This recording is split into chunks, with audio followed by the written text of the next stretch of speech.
Kita berdoa, kasih karunia bagi kamu sekalian dan damai sejahtera dari Bapa di surga dan dari anaknya Yesus Kristus Tuhan kita. Amin.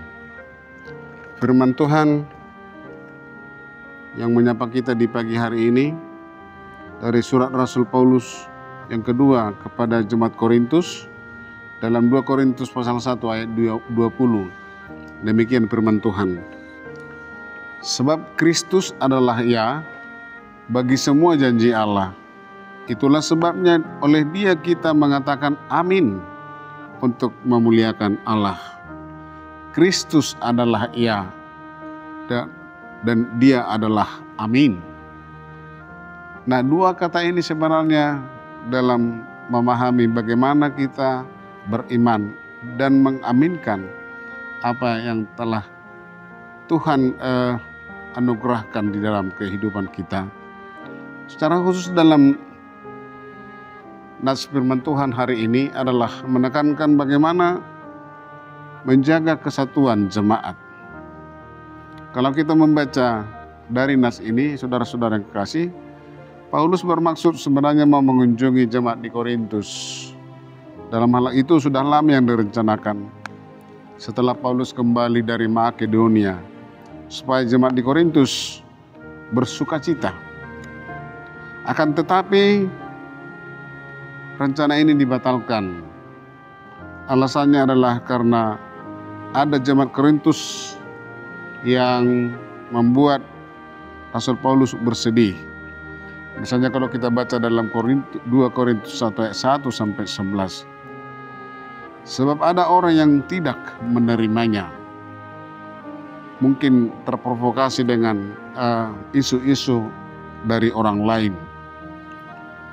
Sehingga yang membuat barangkali skisma di tengah-tengah jemaat Korintus. Di dalam 2 Korintus pasal 2 ayat 3 ini dikatakan justru itulah maksud suratku ini, yaitu supaya jika aku datang, jangan aku berduka cita oleh mereka yang harus membuat aku menjadi gembira. Sebab aku yakin tentang kamu semua bahwa sukacitaku adalah sukacitamu. Ada yang meragukan kerasulan dari Paulus. Karena itulah Paulus menunda perjalanannya ke Korintus supaya tidak menjadi sedih dan supaya tidak menjadi perpecahan akibat kedatangan Paulus ke Korintus yang kedua. Saudara-saudara yang kekasih dalam Yesus Kristus, dari sini kita dapat melihat bahwa sebenarnya apa yang diputuskan Paulus adalah baik. Tujuannya adalah demi kepentingan bersama, supaya Paulus pun bersukacita dan jemaat itu pun merasakan sukacita itu. Dalam hal ini Paulus peka terhadap situasi jemaat. Keputusannya untuk menunda rencana kedatangannya adalah sesuatu yang baik, supaya jemaat di Korintus juga boleh mengevaluasi diri mereka, supaya jemaat di Korintus juga tidak mengalami skisma atau perpecahan akibat kedatangan Paulus yang kedua. Saudara-saudara yang kekasih dalam Yesus Kristus, dari sini juga kita belajar untuk peka melihat situasi jemaat. Peka melihat situasi jemaat misalnya. Karena ya persepsi-persepsi jemaat ini beraneka ragam. Memahami tentang kerasulan misalnya. Bisa terjadi rencana yang baik, sudah diputuskan tapi tidak terlaksana. Sebab ada keputusan yang lebih baik lagi. Paulus di sini tidak menjadi egois yang hanya memikirkan dirinya sendiri, tetapi dia juga memikirkan keadaan jemaat itu. Kalau kedatangannya membuat jemaat bersedih dan dia bersedih, hal itu tidak baik untuk diteruskan. Semua keputusan kita adalah yang terbaik bagi jemaat dan juga bagi kita semua.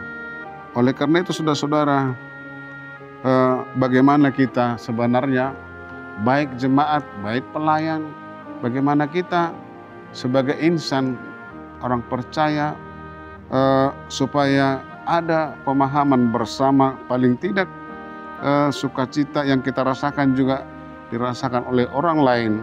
Bagaimana kita meminimalisir sikap-sikap yang egois. Sikap-sikap yang egois, apalagi sikap egoisme yang berlebihan itu tentu akan memunculkan friksi dan barangkali bisa menimbulkan perpecahan di tengah-tengah jemaat.